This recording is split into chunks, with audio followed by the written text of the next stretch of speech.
నిరాశ అనేది ఒక అంధకారం. ఆ ఒక్కదాన్ని నీ ముందు ఉంచాను నేను. దానిలో నుంచి నువ్వు బయటికి రావాలి. కూలబడ్డావు, కృంగిపోయావు, దిగజారిపోయావు, ఊబిలో దిగినట్టు దిగిపోయావు. లే,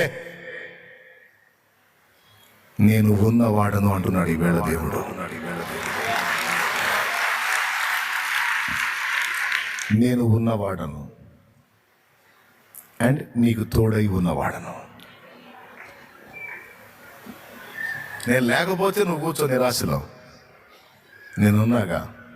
2 కళ్ళు ఊడ తీయబడి, జుట్టు తొలగించబడి, అభిషేకం కోల్పోయి, మహాబలుడు కాస్త బలహీనుడైపోయి ఉన్నవాడికి ఆశ ఉంటుందా? ఒకవేళ దేవుడు బలం ఇచ్చినా కళ్ళు లేవు కాబట్టి ఏమైనా చేయగలడా? ఆశ ఉండదు. కానీ శాంసన్ గురించి ఎక్కడ రాశాడో తెలుసా?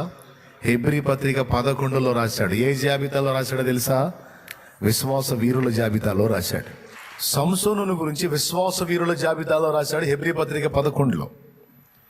వాస్తవంగా శాంసన్ స్థితి చూస్తే, సంసోను పరిస్థితి చూస్తే ఎంత మాత్రం ఛాన్స్ లేదు అతను మళ్ళీ వాళ్ళని పోరాడి జయించడానికి. కానీ 2 కళ్ళు లేవు, శారీరకంగా కళ్ళు గుడ్డివైనాయి, కానీ కళ్ళు కోల్పోయాడు, కానీ మనోనేత్రాలు మాత్రం అతనికి వెలిగించబడే ఉన్నాయి. అందులో అతడు దేవుని చూస్తున్నాడు మనోనేత్రాలతో. దేవుని బలం ఏంటో తెలుసు. ఏమనుకున్నాడు తెలుసా? దేవుణ్ణి, నేను బలహీనున్నయ్యాను కానీ నువ్వు కాలేదుగా ప్రభువా. నాకు దారులు ముయ్యబడ్డాయి శత్రువుల్ని దెబ్బకొట్టడానికి, కానీ నీకు దారులు ముయ్యబడలేదుగా ప్రభువా.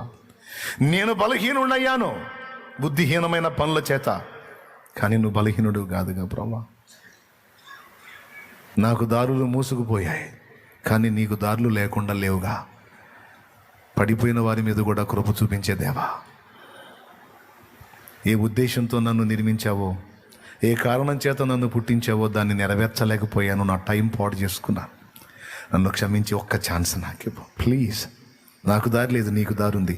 నాకు కనబడట్లా, నీ కళ్ళు చూస్తున్నాయి. ప్లీజ్, నాకు నీ మీద ఆశ ఉంది.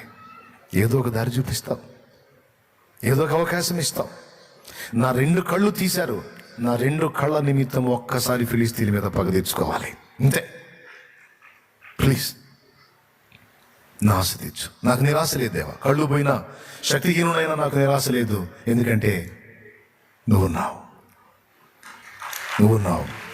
నువ్వు దారి చూపిస్తావు. నిజంగా ఆశ్చర్యం.